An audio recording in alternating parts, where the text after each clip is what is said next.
What is going on, REI Unlock family? It's your boy Olu back at it, here to show y'all in this video how to launch the AI texters.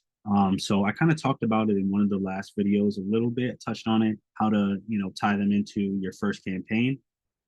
This is going to be a video just specifically on AI texters, how to use them, and some of the cool specific features that we have with those, and how to check on some of the stuff that it's doing. So real quick, let me go ahead and share my screen.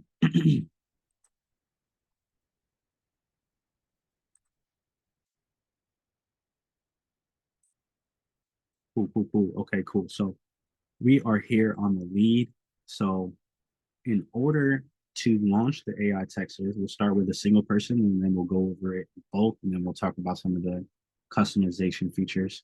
But in order to start this, what you're looking at here is another automation. I'll talk about that in another video. But you can do a couple of things to start this bot. So the first thing you can do is, let's say you don't necessarily want the bot to start a conversation with them. You want the bot to basically be there whenever they respond to a drip campaign. So what you could just do is add the autopilot tag onto that lead or a group of leads. And then you can add it to a campaign. So like we talked about, reactivation, get response, whichever one works best for that situation. So we can select get response right here and add it to that workflow, and it's going to start trying to reach out. I'm not going to actually do that right now for this test lead, but I just want to show you that's what you do. All right, and it's got the autopilot tags. When they respond, AI is going to jump in, boom, boom, boom, qualify them, push them through. Okay. The other way you could do it, let's say you don't necessarily want it to start on a campaign. I definitely recommend the campaign route. That way there's a defined follow-up process and it's spaced out and the AI is there to jump in when we need it. That's the way I recommend it. If you're like, hey, let me do it, just an immediate way with just this one lead, say you want to do a targeted approach, you're really trying to get them on the phone. What you could do in that case is add them to this workflow, start by. Okay. And it's going to go ahead and look at the contact role and start the conversation with them and then follow up and still try to qualify. The difference is it doesn't have like as good of follow-up features. So it's literally just going to follow up every day with a similar type of message to when they last responded. And if they've never responded, then it's definitely, I would definitely not recommend using it if they've never responded to you. This is more so for people who have responded. Maybe you're just trying to get them back on the phone. Okay. Quick note about the bot. So the texting bots, I keep mentioning it looks at the contact role. I'm talking about this field right here. So what it looks at is, hey, is this a seller? Is this a buyer? Is this an agent? And there's different bots set up for each of those with different goals, right? And then for buyers, if you're someone who does creative deals, you can actually select buyer, and then you can go down here to buyer info and select buyer type as wraps. And now, whenever this person responds, it's going to tie them into the wrap bot. Okay, so every system comes built out with those four bots, right? The agent bot, the wrap bot, the seller bot, and the buyer bot. If you tell, unless you tell us you don't do creative deals, or I'm not talking to agents, then we won't turn those on. But it comes with those, so that's why it's important to set this contact role. If it's not set, it's always going to default to them just being a seller and trying to buy a property for them, right? So that's what that means. That's what that does. And that's how you use it. Real quick, let me stop sharing my screen and I'm going to go ahead and pull up a contact list and show y'all how to launch the AI texture in bulk and tying it into a drip campaign. I talked about this before, but I just want to touch on it again because it's important. It's the best way to use the bot. It's the best results. Cool.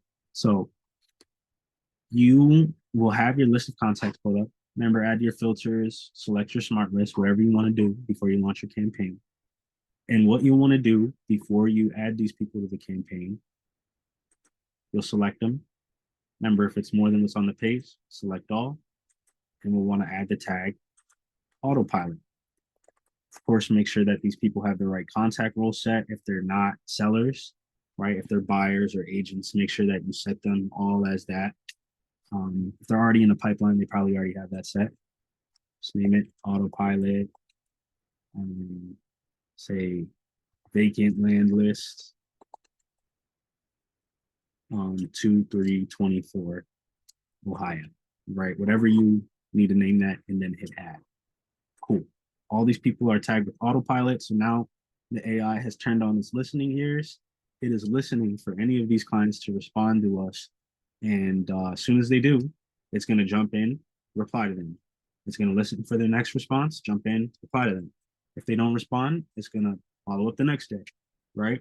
And they'll immediately be removed from that drip campaign that we're about to add them to now. So you don't have to worry about that. It takes them out so they're not getting like followed up by two campaigns, right? And your team should definitely be checking on these leads and reviewing the responses, updating the contact records, and moving them through the pipeline as necessary so that you guys can keep track of your system. If you're not doing that, then you're going to lose track of where these leads are, and it's going to be harder to pluck out the deals, right? So now what we're going to do, since we added the tag already, is we're going to go ahead and add them to the campaign with our friendly robot here.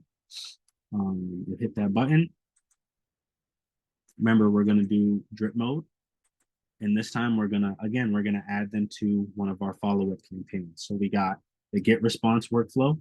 We got the follow-up campaigns for buyers, agents, and sellers. We got the reactivation campaign. And so we can just select one of those. It's follow-up. You can do cold or regular for sellers, and agent, buyer, etc. And then, let's say we want to do get response. It's a really basic one. You can do this one. Type in what it is, the campaign name, similar to as before. Set the time it starts. Let go. And then you'll want to do your batch quantity. So let's say you want, 50 people every, 20 minutes. Set that, and don't forget to set, your time box.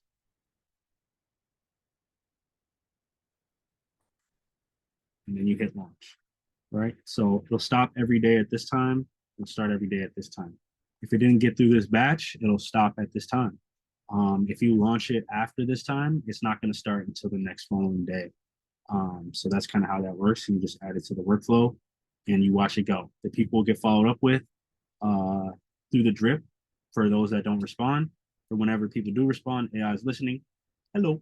And then it just responds immediately, qualifies them, and pushes them forward after that. If you want to see some of the custom features that the AI is looking at when it's talking to those people, we can actually go in here in the settings, custom values. This is stuff you can change. I recommend talking with us before you start changing this stuff around.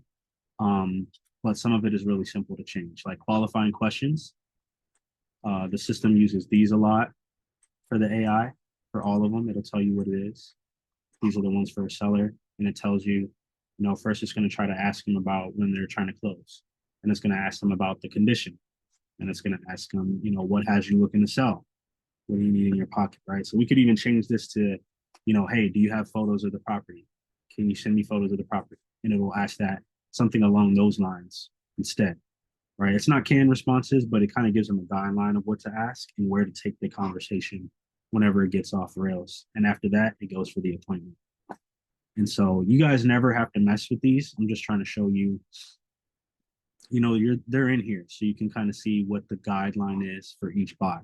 And it's linked to the contact row. So if it's set to a seller, it's going to go through this. If it's set to a buyer, it's going to go through this row.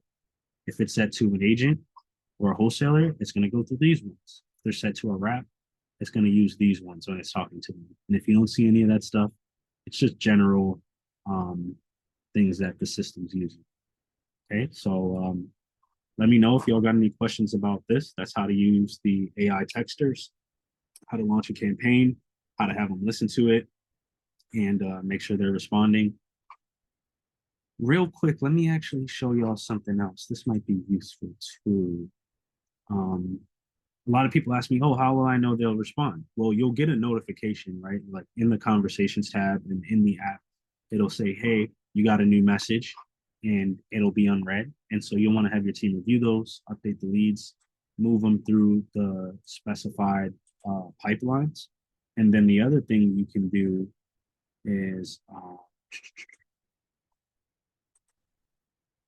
you can actually go ahead and you can add this tag on your leads. So you'll want to go to your contacts. Let me share my screen. You'll want to go to your contacts, and then you'll want to go to more filters. And then these are for people who got further down in the line. So AI may have been talking to other people outside of this list. That's why you'll want to review all the messages that are coming into your system. But for the other ones, what you can do here is AI. Most of the stuff is tied in AI. AI appointment booking bot engaged, and then you'll just hit apply, and it'll show you all the people who got to the point of like, hey, I'm about to book an appointment. Okay, and so you can just go through that list, and these are like the hot ones that you can talk to, and then you can also look at your conversations for the other ones that it's talking to. Hop in and work through those. Oh, geez, I forgot to tell y'all something else about the bot. So how to turn it off? Great question. How do you turn off the bot? So real quick, what you want to do in order to turn off the bot, let's say, oh, dang, it got it far. It booked an appointment, right? We're further on in the conversation, or, it got us, we're already talking to the seller now. Seller called us, we jumped on the phone, whatever. You want to turn the bot off. It did its job. Okay. So how do you do that? The way you do that is you add the stop bot tag. That's simple. You add the stop bot tag. Once you do that, it's going to take it off the workflow. It's not going to be automated anymore. If you want to be double sure, if you see, it's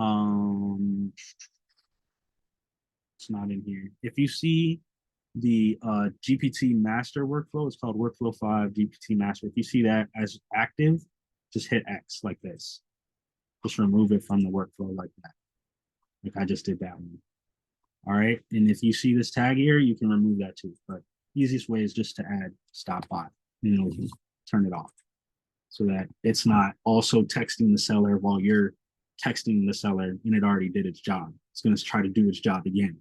Okay. So that's how you turn it off. So that's how to use the AI bot. Let me know if any other questions pop up. I'll make another video to show y'all how to use that. And yeah, rock and roll. Peace.